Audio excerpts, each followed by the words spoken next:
This was back a few years ago when I lived with my parents still during my last couple of years living there, and before I left for college, my parents bought and moved us into a new home.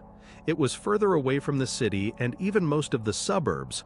It felt very isolated in the woods, and it was kind of a mansion, at least in my eyes.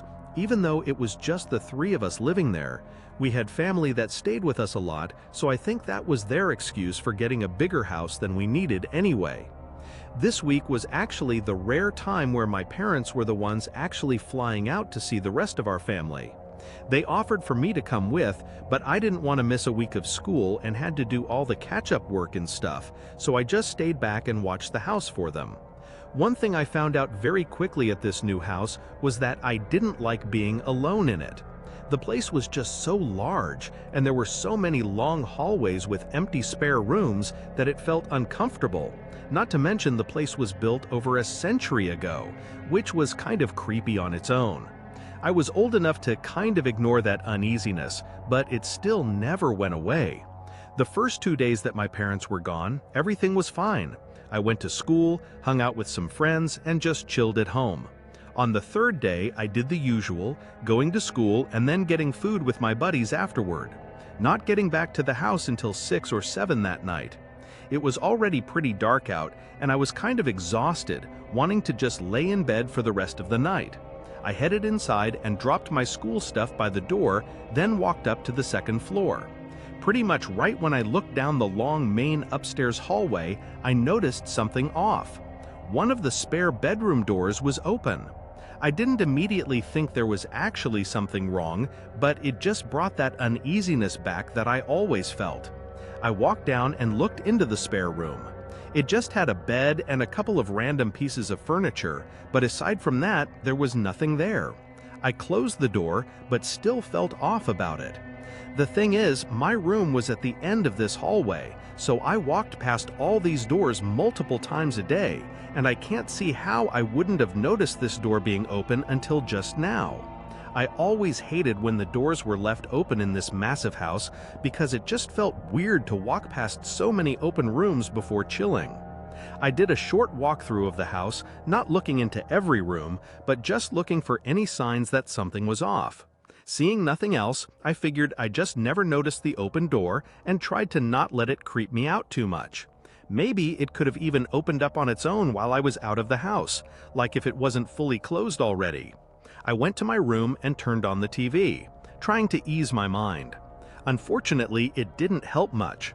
I kept thinking about the fact that I was alone in a huge mansion with no way to know what was going on in any of the other rooms. Not that something was going on, but it was the unknown that was creepy about it. 45 minutes to an hour went by before I was getting hungry for dinner. I left my room and headed down the hallway into the first floor. Another kind of strange thing about living in a house like this was that almost never were all the lights on, so constantly I was walking past dark rooms and shadows. While I was in the kitchen, I kept thinking I was seeing something in the far living room. Every time I'd look up, the room was dark and nothing was there. I thought I was going crazy. Everything was just getting to my head, and I really didn't want to give in to what I thought was unwarranted anxious feelings I was having. I told myself I was creeped out over nothing and just ignored it. I made dinner, then walked back up to my room. But when I got up to that hallway, I instantly felt a chill run through me. That door was open again. I froze up and just stared down the dark hallway for maybe an entire minute. I couldn't think of how this was happening. In the moment, I was genuinely considering whether this place was haunted. I never believed in that stuff, but that was before living in a creepy-ass 100-year-old mansion in the middle of the woods. I quietly walked back up to the spare room, pushing the door more open and looking in. It looked exactly the same as it did before. I walked in and looked for any subtle signs, like a dirty shoe print or something that had been moved, but I found nothing at all, only getting more uneasy.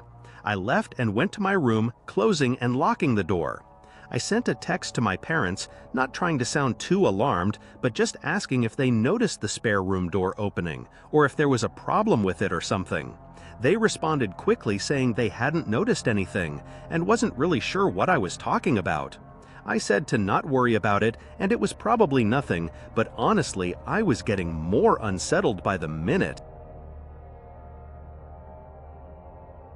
Like my gut knew something wasn't right. I think I was in my room, sitting on the bed with the TV on and eating for 10-ish minutes when I heard what sounded exactly like footsteps in the hallway. I quickly reached for the remote and paused the TV just quick enough to hear a thump right outside my bedroom door. My heart was racing. There was a long pause. No sounds in the house at all, which made me too scared to even move.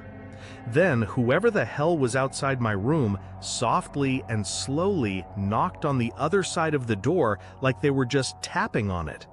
I couldn't believe this was happening. It was so surreal that I didn't know how to react. They didn't knock or tap on the door for what felt like a whole minute after that. So eventually I called out, "Who's out there? I've called the cops already." A lie, of course, but I hoped to get them to leave. I knew that I had to call the cops at some point, but it felt like right now it wouldn't be helpful since it'd take at least 10 to 15 minutes for them to get here. So I had to hold off on my own. The only response I got were 3 more knocks at the door, still in that slow, calm way that they did before. Finally, I decided to call the police. I figured if they were just going to stand out there and wait, then this was the best move. I got on the line with an operator, giving my address and everything. They asked what the person was doing now, and as I started saying that they were just standing outside my bedroom door, I heard a loud scratching sound against the wood. It was one long scratch, like they were scraping something against the door. I started kind of freaking out, pleading for them to get here quickly. The door handle started moving back and forth, but thank God I locked it. Another minute or so passed before 3 more knocks tapped against the door, and then it went quiet again. It stayed quiet the whole 10 minutes I waited for the cops to arrive. When they did, there was no one outside my bedroom anymore. The only sign left behind from them was a long gash carved into the backside of the door, clearly from a knife. The officers tried investigating where they could have gotten inside from, but honestly, it was nearly impossible with how many entrances and windows that there were in the house. Also, most of the windows had old and unreliable locking mechanisms. Ultimately, no real leads or anything were found. My parents flew home as soon as they could. While nothing else ended up happening, I never felt safe in that house anymore. Every dark hallway and empty room felt even more eerie, and the woods surrounding the house were just unsettling. Just a week after the incident, I could have sworn I saw someone standing in the woods not far from the window, but it was dark, so maybe it was just a shadow. Thankfully, I don't live there anymore, and my parents sold the place just a couple months ago. Whatever was going on with that house or whoever was stalking us in it will remain unknown.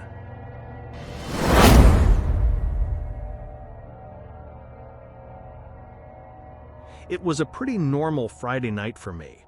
I lived alone in a really small home in the suburbs, but worked an hour away in the city.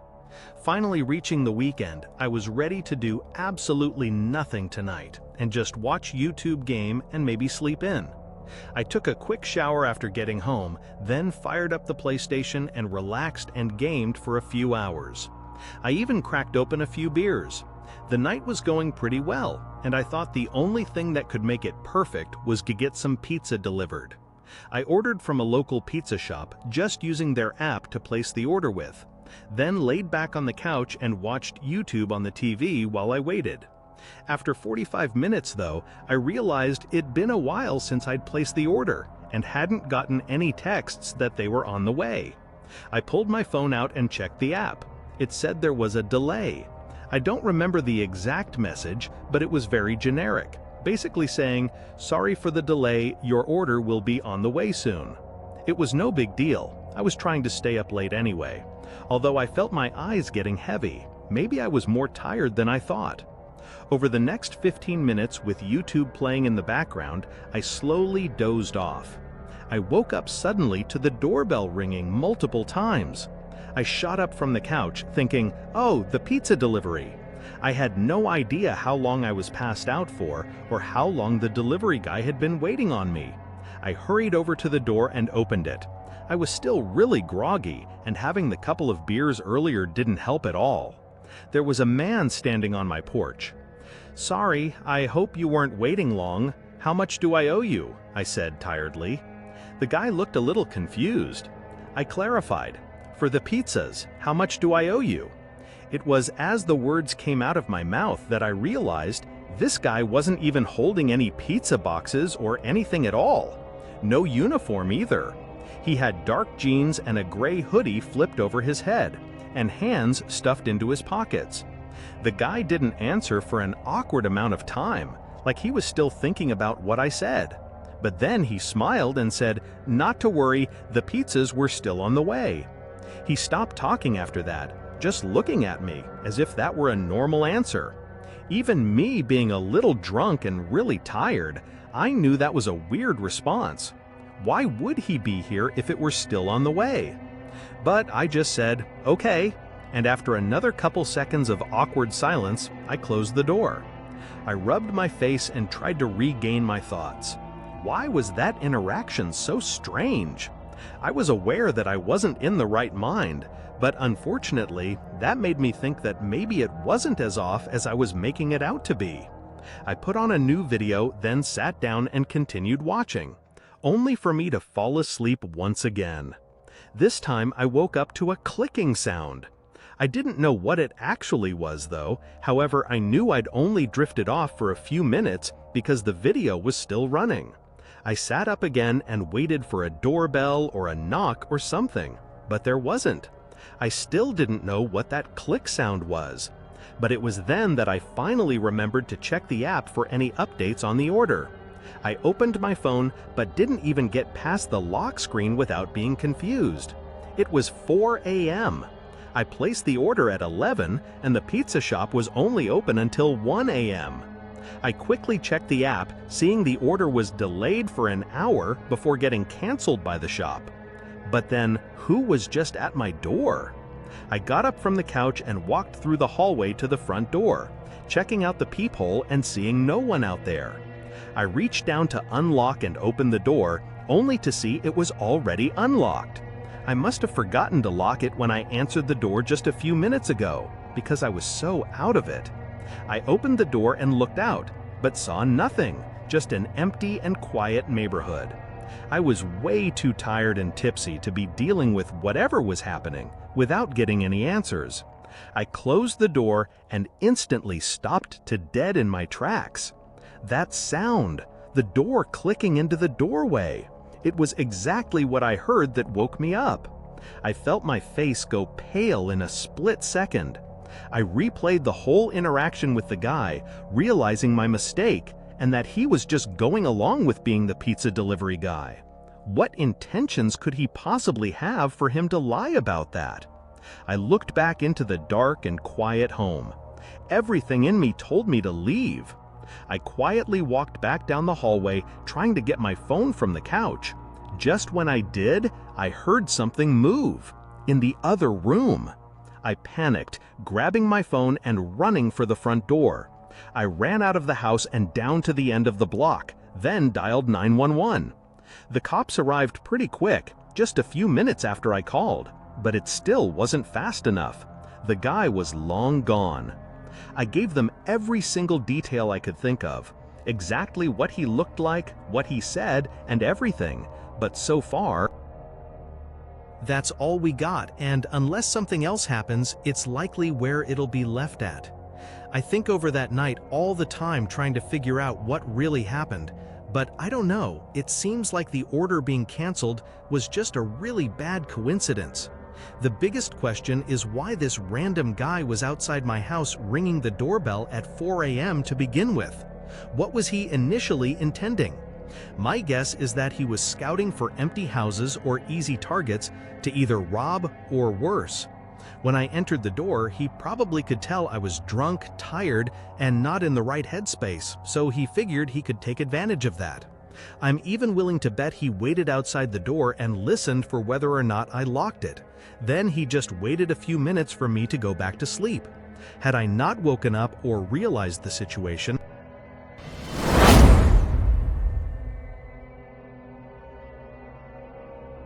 I was in that night could have gone much differently and likely would not have ended well for me in mid-2019.